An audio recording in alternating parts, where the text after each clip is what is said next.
Well, where's everybody at? Where are they at, Jim? Where's everybody at? They're coming. It is 9 o'clock, but I'm going to give it a minute or two. It is. I'm going to give it a minute or two. We usually have some more walk in.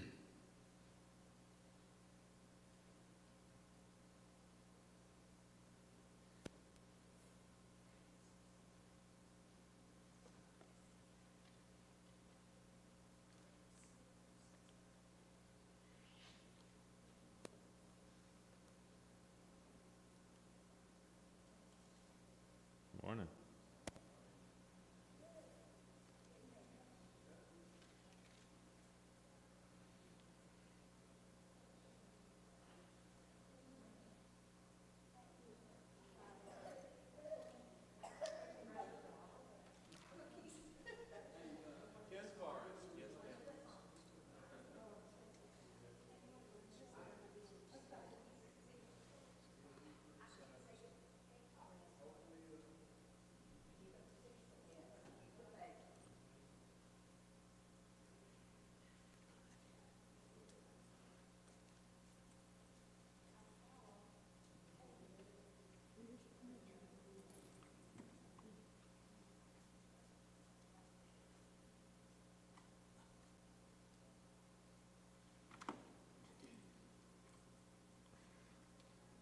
All right, so we'll go ahead and get started. If you have your Bible, we're going to be in Judges chapter 8. There are a couple of handouts in the back if you grab both. One for chapter 8, one for chapter 9. That's probably a little bit ambitious for me to think that I'm going to cover 2 chapters this morning. Probably won't. Probably won't. I need to at some point. It's one of those things where I need to start covering more ground if I'm going to finish the book of Judges when I need to.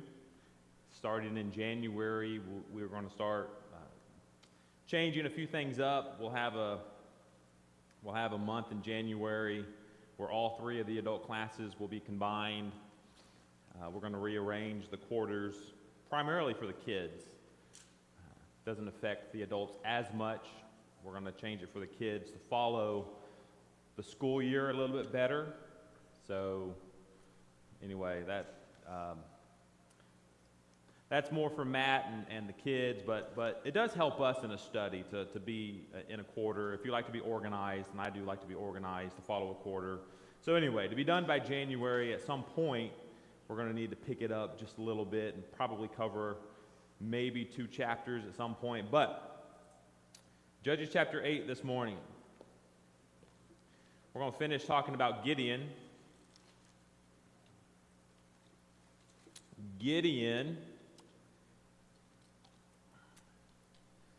I mentioned to you as we started the study of the book of Judges, there are minor judges and major judges.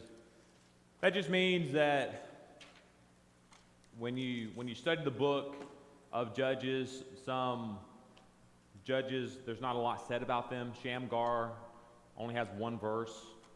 Doesn't mean he's less important, but there's only 1 verse devoted to Shamgar. But then you have Gideon, or let's back up, there's Deborah, chapter 4, chapter 5. She had a couple of chapters. She would be considered a major judge, only female judge, but a major judge. Gideon has 3 chapters, so chapter 6, 7, and 8. So he has a lot of real estate in the book when we look at the text. And so beginning chapter 8 is the final chapter with Gideon. It's a sad chapter. I'm going to go ahead and say that. In fact, let me just mention that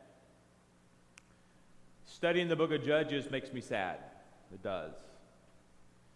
It hurts my heart to read the events in the book of Judges. When we started the study, I don't know, a month and a half ago, when we started the study, and we got more into, but we're studying Judges coming off the heels of Joshua. And Joshua was such a victorious book, with the exception of Joshua chapter 7 and the sin of Achan. Israel, they conquered the land, and they inherited the land that God promised to give to them, and Joshua was such a strong leader, and with the faithfulness and courage of Joshua leading Israel, they conquered the land. And you end the book of Joshua with the death of Joshua, and Joshua dies faithful to God, and Joshua really urges and pleads with the rest of Israel to remain faithful. And he does all that he can to plead and encourage Israel to remain faithful to God. And so you have the book of Joshua that we finished, and it brings different feelings of courage and strength and faithfulness. And then you get into the book of Judges, and it's so different, and it's sad. And so as we started studying the book of Judges, I'm just going to be transparent with you. It made me feel things while I was studying it that I couldn't really understand until this week. I was studying it, and I'm like, it makes me sad to study the book of Judges. How Israel continues to go through this cycle of they're faithful, and then they forget God. They rebel against God. They sin, and they worship idols. So God sends an oppressor, and they're oppressed, and then they cry out to God. God hears their cries, and He raises up a judge to go and to deliver them. And then there's peace for so many years until they start all over. They're faithful, there's peace, but then they forget about God again. And they sin and they rebel. And to see Israel continue to go through this cycle, to see in Judges chapter 8, Gideon, he does something that seems to aid in Israel's falling away. He makes something that Israel seems to treat as an idol. And they will eventually fall away after Gideon dies. And then chapter 9, you have some pretty gruesome details and an account of Abimelech and what he does. And it's just a sad book. It's a sad book. Studying it, reading it this week. I went for a run this morning. I try to run every Sunday morning to clear my head, to think. And I put on my headphones, and I just listened to the text. I just put on the audio book of the Bible and just ran and listened. And it was before the sun was up. It was dark outside, and so it was gloomy feeling, rainy, a little, just not a great run. And I'm listening to Judges chapter 8, and and chapter 9. I think I got through the 2 chapters this morning in the run, and it's just not some happy events, right? So, Judges 8. Let's finish talking about Gideon. So, Judges chapter 7 was the chapter where Gideon and the Israelite army, they had thousands, and God eliminated 22,000 by just saying, if anyone is afraid, go back home. And so 22,000 left.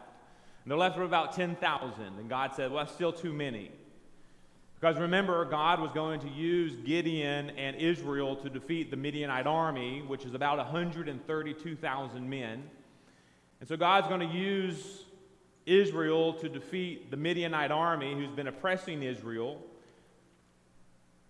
But God wants it to be a small enough number that the odds, it would be an impossible feat. There's no way 300 can go and successfully, I don't care who the military leader is, strategy, you can't do that, 300 versus 132,000 Midianites without the help of God. 10,000, that's still kind of iffy, maybe strategy, 10,000, but God eliminates it all the way down to 300. Remember the final test, God said, hey, go to this water, go to this well, or go to this spring and just tell the men to drink. Don't tell them how, just tell them to drink. The ones who lap it like a dog, so basically they got down and cupped it in their hands and drank it and lapped it like a dog, would be the ones that you're going to set aside and you're going to use them, the 300. The rest went home. So God takes 300 men and he successfully defeats the Midianites. Now the way that he does it, again, just reminding ourselves before we get into chapter 8, is at night, in the middle of the night, the army of Israel with Gideon, they're going to surround the Midianite army. So I would say most of the men are probably asleep. There's some guards that I'm sure are watching throughout the night, but everybody else is asleep. Have you ever been woken up in the middle of the night and you're disoriented? You don't know what's happening? You ever woken up in a place that's unfamiliar to you and you woke up and you're like, where am I? You're like in a hotel somewhere or Airbnb somewhere, and it takes you a minute to process, right? So you're not thinking, you're asleep, and you're waking up, and you're disoriented, right? And so they're going to be awakened in the middle of the night by the Gideon and Israel, and it's going to happen so quickly and appear that there's a larger army than there really is, based on what they do with the torches, and they're screaming and shouting, and anyway, they surround the army, and so Midian, the soldiers begin to attack each other and kill each other off.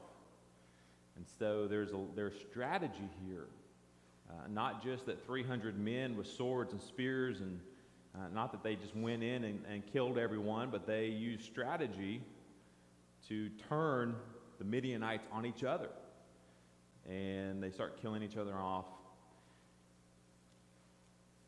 There's a group that gets away, 15,000 men, and some other men escape, and they flee, and Gideon and Israel will pursue them, and that's where we pick up in chapter 8, that they're pursuing those who have escaped, 2 kings, and I think about 15,000 that escaped, and they will round them up and defeat them. Some interesting things happen along the way. Then when we get to the end of chapter 8, Gideon dies, and we'll talk about all that. All right, let's get into verse 1, and again, hopefully get through chapter 8, maybe introduce chapter 9 this morning. All right, verse 1, then the men of Ephraim. So if we back up a little bit, verse 24, of chapter 7. Then Gideon sent messengers throughout all the mountains of Ephraim, because those who fled, they went into the area of Ephraim, the mountains of Ephraim, saying, come down against the Midianites and seize from them the watering places, so protect the watering places. So they're in the territory of Ephraim. So then you get to chapter 8, verse 1. Then the men of Ephraim said to Gideon, why have you done this to us by not calling us when you went to fight with the Midianites? So why did you not call us to go fight? Well, Gideon's going to respond, and it seems as though he responds like he's killing them with kindness. He compliments them as a tribe, how beautiful their territory was, and this and that and that and that. But when you think about it, Midian or Ephraim here is like, why didn't you call us to go fight with you? However, he only called 4 out of the 12 tribes. If you go back to chapter 6, backing up to verse 37, and he sent messengers throughout Manasseh, who also gathered behind him. He also sent messengers to Asher, to Zebulun, and to Naphtali. So Manasseh, Asher, Zebulun, and Naphtali. So he only called 4 tribes. He didn't send throughout all 12, just 4 out of the 12, to gather enough men, and even with that, God eliminated it down to just 300. But here in chapter 8, you have this confrontation with the men of Ephraim and Gideon. Why did you not come and call us to go help you fight? And here's Gideon's response. Again, it seems as though he's like killing them with kindness. Why have you done this to us by not calling us when you went to fight with the Midianites? And they reprimanded him sharply. So he said to them, what have I done now in comparison with you? Is not the gleaning of the grapes of Ephraim better than the vintage of Abizor? God has delivered into your hands the princes of Midian, Oreb and Zeb. And what was I able to do in comparison with you? Then their anger toward him subsided when he said that. When Gideon came to the Jordan, so just a little, not much there, just a little snippet. Ephraim just questioning Gideon, and Gideon just responds and compliments them and kills them with kindness, and then it continues on that Gideon came to the Jordan. He and the 300 men who were with him crossed over. So verse 4 seems to indicate that not a single of the 300 men died in battle. That's quite impressive. So not a single of the 300. All of them remained, and all of the, well, at least 120 or so of Midianites died initially. Crossed over, verse 4, exhausted but still in pursuit. So verse 4 tells us that the 300 men, they're crossing the Jordan, they're exhausted, but they're still pursuing those Midianites. Now they're tired. We know that feeling, right? You ever been exhausted, tired? You ever done something have you ever just been so physically exhausted? Like we can relate to that. Maybe not exactly. I mean, we've never been in war, but we've been exhausted. But picture that in your mind. The 300 men, they're pursuing the Midianites. They crossed over the Jordan, exhausted but still in pursuit. Then said to the men of Succoth, so they come to the city. Now they're going to come to two, and they're going to ask for help, food, sustenance. They're exhausted. They're tired. I'm sure they're hungry. So they come to the first city of Succoth, and they say, please give loaves of bread to the people who follow me. This is Gideon. For they are exhausted. And I am pursuing Zebah and Zalmunna, kings of Midian. And the leaders of Succoth said, are the hands of Zebah and Zalmunna now in your hand? So do you have them? Like, have you captured them yet? Are they in your hand, possession, that we should give bread to your army? So Gideon said, for this cause, when the Lord has delivered Zebah and Zalmunna into my hand, then I will tear your flesh with the thorns of the wilderness and with briars. And so the people of the city here, Gideon asks for food, for water, for sustenance. The men are exhausted. The people of Succoth decline. And it seems as though they may have been afraid of the Midianite kings that are not in Gideon's possession.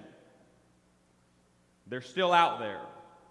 And so the people of the city are in this situation where if they aid Gideon and the Israelites, the 300 men, if we help you, and the kings that are out there, that the kings of Midian, these men, the other soldiers, the 15,000 that are out there, if they come back through this area and they find out we helped you, that might not be good for us, right? So you don't have the kings, and you want us to help you. We're not going to do that. So they're playing it safe in their own minds, but then Gideon, through his anger, is going to threaten them that he will. Notice what he says. For verse 7, so Gideon said, for this cause, when the Lord has delivered Zebah and Zalmunna into my hand, then I will tear your flesh with the thorns of the wilderness and with briars. Seems as though he's going to... I read a dictionary this week that one of the men suggested that perhaps he was insinuating the idea that he would take them, strip them of their clothes, and throw them into a thorn patch, which would tear their flesh, or something of the like, because they refused to aid Gideon and the Israelites. But they're not the only ones. Verse 8, then he went up from there to Penuel and spoke to them in the same way. Give us some food, water, sustenance. And the men of Penuel answered him, as the men of Succoth had answered. So he also spoke to the men of Penuel, saying, when I come back in peace, I will tear down this tower. And so two cities that refused to help Gideon and the Israelites, perhaps for fear of the Midianites, and Gideon making these threats against them that he's going to tear their flesh with the thorns and the briars, he's going to tear down this tower. It's in these couple of verses where, and this might be me reading into it, but some other commentators that I read suggested the same. We begin to sense a change in Gideon. He seems to be a little bit of a different man here than when we're introduced to him back in chapter 6.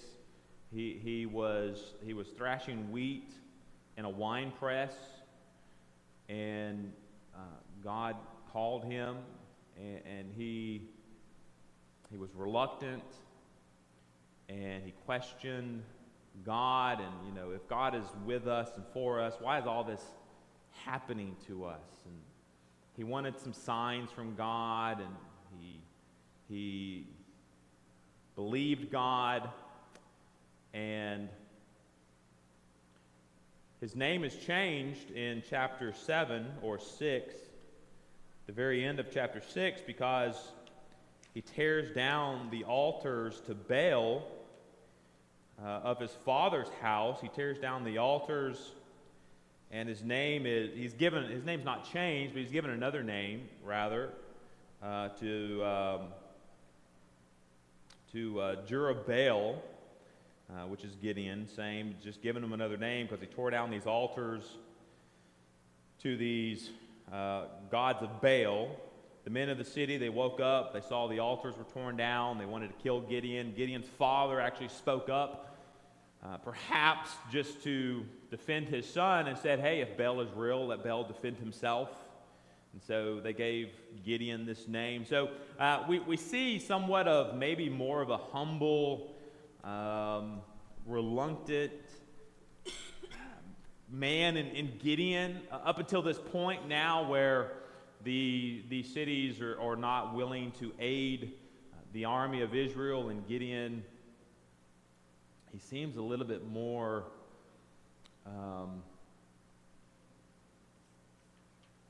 angry, or I don't know the word. It's one of those things where he seems to be changed in a little bit of a not so good way, as he has defeated the Midianite army, making these threats. But maybe these cities are to blame as well for not helping give sustenance to Gideon and the army. Maybe they are to blame, but we don't see God directing Gideon here. We don't see God directing Gideon and making these threats and being angry against these cities. We don't see God aiding Gideon in this interaction, and so he'll do it. He'll do it. He'll go back to these cities as we continue on. All right, let's continue on. Verse 10 rather. So Zebah and Zalmunna were at Karkor, and their armies with them, about 15,000. And so that's where we get the 135,000, I believe 120,000 died in the initial attack in chapter 7. And then here, verse 10, these two men with 15,000, all who were left of the army of the people of the east, it's mentioned here, for 120,000 men who drew the sword had fallen. So we have 120 who had fallen, we have 15,000 who had fled, and so about 135,000. Now remember, back when we were first introduced to the Midianite army, they were described as so plentiful, or rather so large, as like the sand of the sea.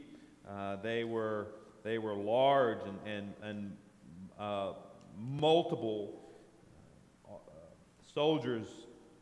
They were a large army, described as a large army. So 135, quite large indeed. Verse 11, then Gideon went up by the road of those who dwell in tents on the east of Nobah and Jogbehah. Some of these names we really struggle with. That's all right. And he attacked the army while the camp felt secure. Then Zebah and Zalmunna fled and pursued them. And he took the two kings of Midian, Zebah and Zalmunna, and routed the whole army. And Gideon, the son of Joash, returned from battle from the ascent of Heres, and he caught a young man of the men of Succoth and interrogated him. So that's the first city that rejected giving them aid. And he wrote down for him the leaders of Succoth and its elders, 77 men. Then he came to the men of Succoth and said, here are Zebah and Zalmunna, about whom you ridiculed me, saying, are the hands of Zebah and Zalmunna now in your hand, that we should give bread to your weary men. So just recounting everything that they said, we didn't help you because you didn't have them. Well, here I have them.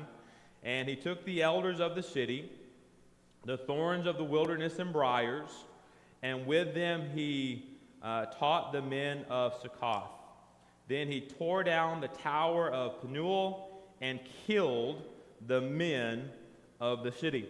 So Gideon does exactly what he said he would do. When he went to Succoth and Penuel, and he asked for the bread and the water, the sustenance to help his army. They're exhausted, they're tired, they perhaps have been up all night. If they surrounded the Midianite army in the middle of the night and all this took place and they're pursuing and traveling, they're exhausted, obviously, right?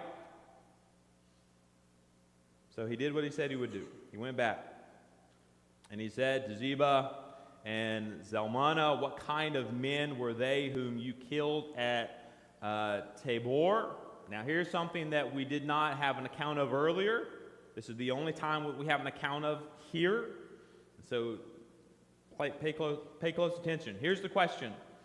So Gideon asked Zebah and Zalmunna, what kind of men were they whom you killed at Tabor? And he answered and said, as you are, so are they.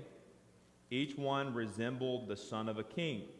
Then he said, they were my brothers, the sons of my mother. As the Lord lives, if you had let them live, I would not kill you. And he said to Jether, his firstborn.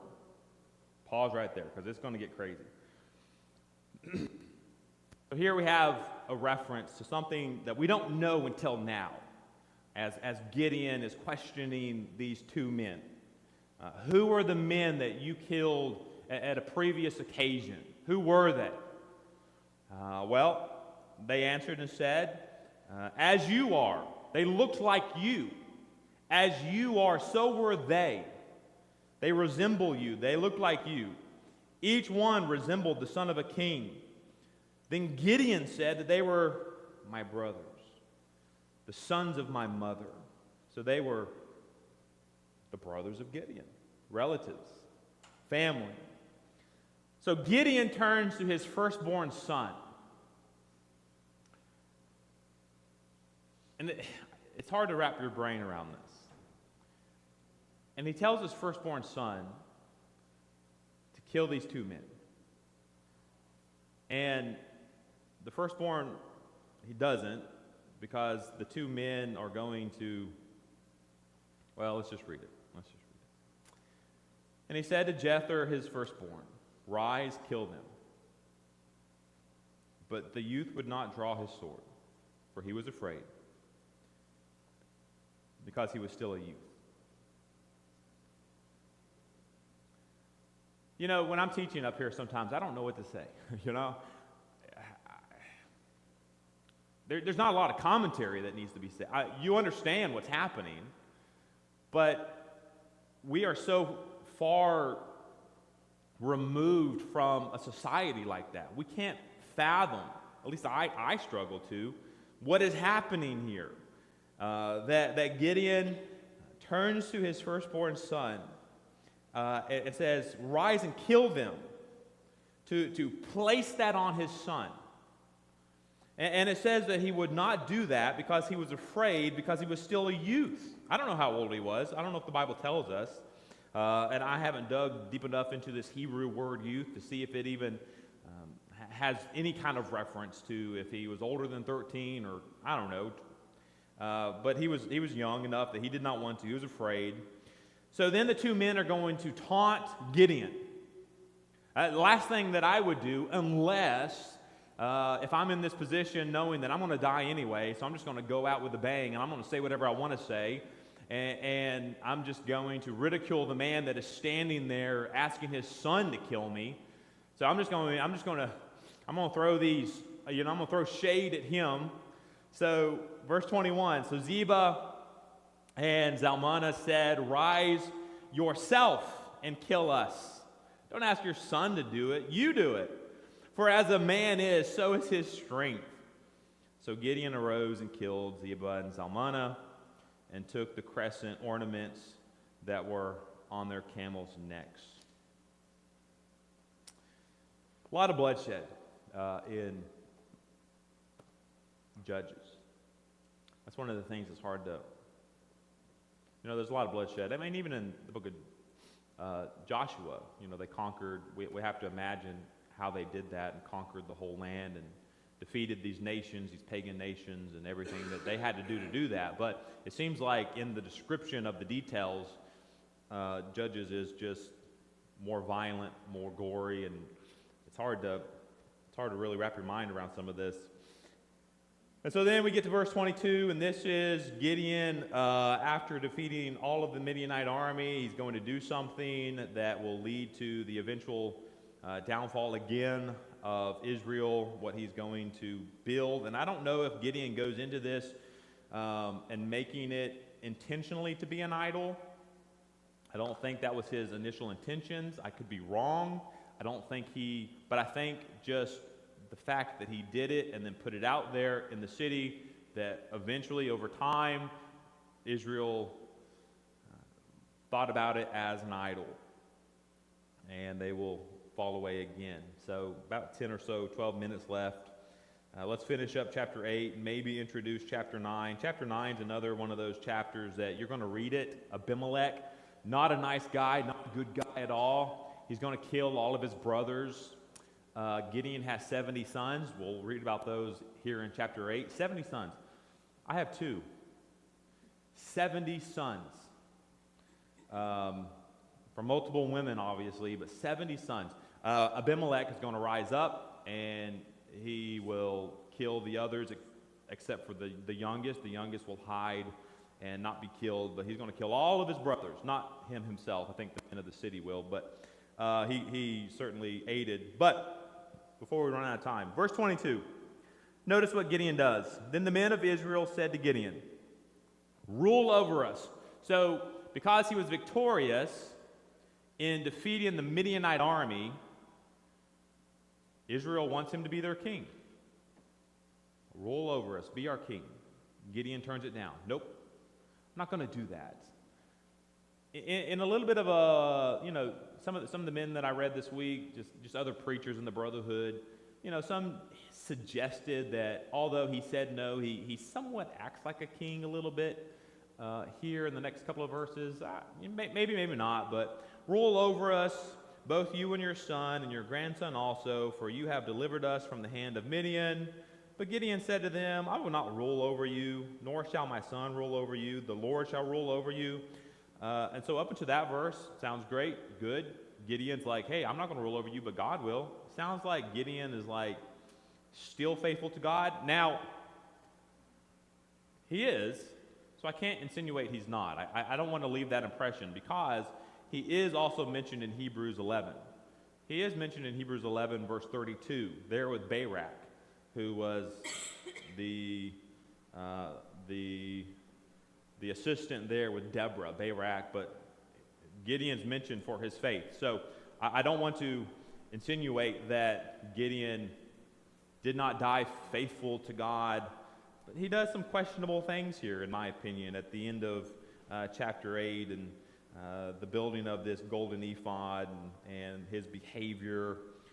All right, verse 23, and Gideon said to them, I will not rule over you, nor shall my son rule over you. The Lord shall rule over you. Then Gideon said to them, I would like to make a request of you, that each of you would give me the earrings from his plunder.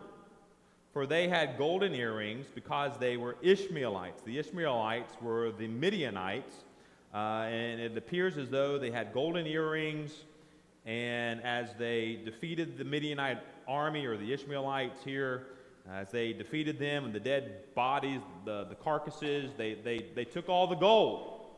Obviously, why would you not take the gold? It is valuable. So they took the gold, the golden earrings, and so Gideon says, give me all the gold that you plundered, you took, you have. So they answered, we will gladly give them. And they spread out a garment, and each man threw into it the earrings from his plunder. Now the weight of the gold earrings that he requested was 1,700 shekels of gold, besides the crescent ornaments, pendants, and purple robes, which were on the kings of Midian, and besides the chains that were around their camels' necks. So even their camels were adorned with some kind of chain, maybe a golden chain. And so one of the men, just as a reference that I read this week, calculated how much this gold would be in today's price, but the price of gold fluctuates. It's up and down, it's up and down. Now, when he wrote it, it was several years ago, and I think he said that gold was like $1,300 an ounce or something like that. Well, gold now is like $3,000 an ounce, so it's like more than doubled. 4,000, Jim says. Like, gold is absolutely ridiculous right now, and silver. And so I don't know what it would be in today's time, but several years ago, when gold was about $1,300 an ounce, it was like $1.5 million worth of gold here. So, needless to say, this was a lot of gold. That obviously the Midianites, if there's 135 men and they all had gold, and it's a lot of gold. So they're going to melt it down, make a golden ephod. All right. Verse 37, then Gideon made it into an ephod. That was the apron type, a pair of clothing that the high priest would wear in the tabernacle. He made a golden ephod. Then Gideon made it into an ephod and set it up in the city, Ophrah. And all Israel played harlot with it there, meaning that they played harlotry with God. They loved and they perhaps bowed down. It was an idol to them. Any kind of idol is harlotry with God. You are unfaithful to God. Unfaithful in your service. So they played harlotry with it. But notice what it says. It became a snare to Gideon and to his house. It became a snare to to Gideon and his house. Again, backing up, I don't know before this was made if Gideon intended this to be something bad. I don't know. I don't see anything there where he wanted to make an idol.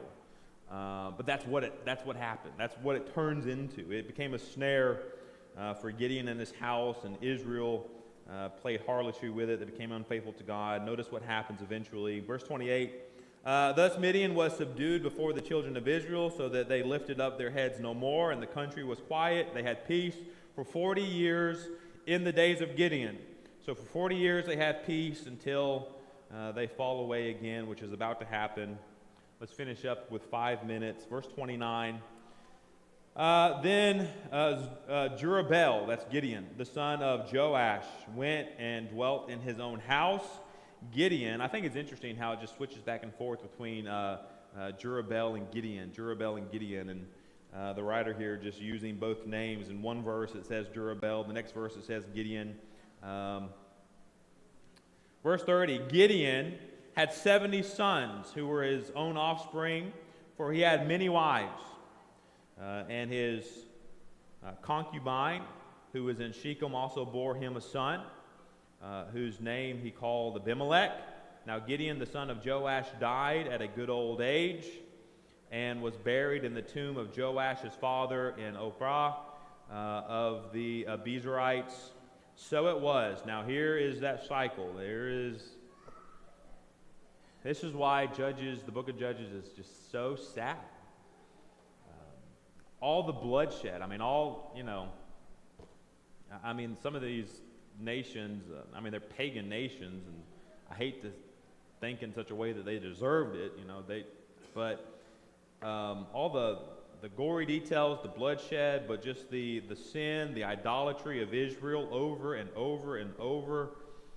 It's a lesson for us for sure. Romans 15:4 says, whatever things were written aforetime were written for our learning. Certainly today we're reading this and we learn a lot from it.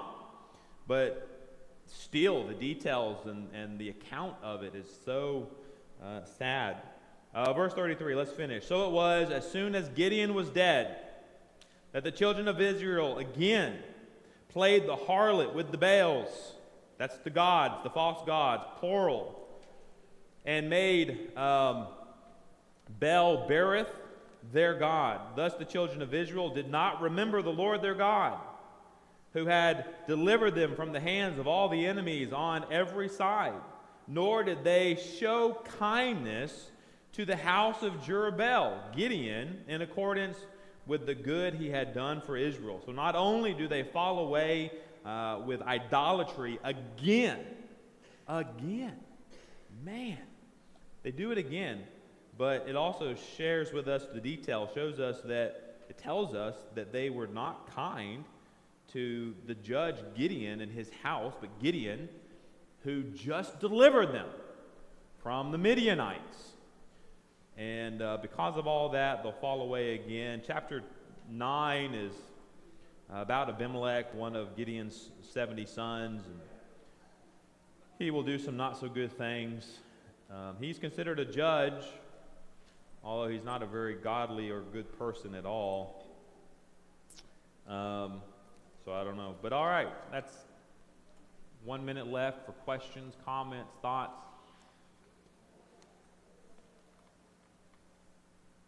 If I'm missing a hand up, all right.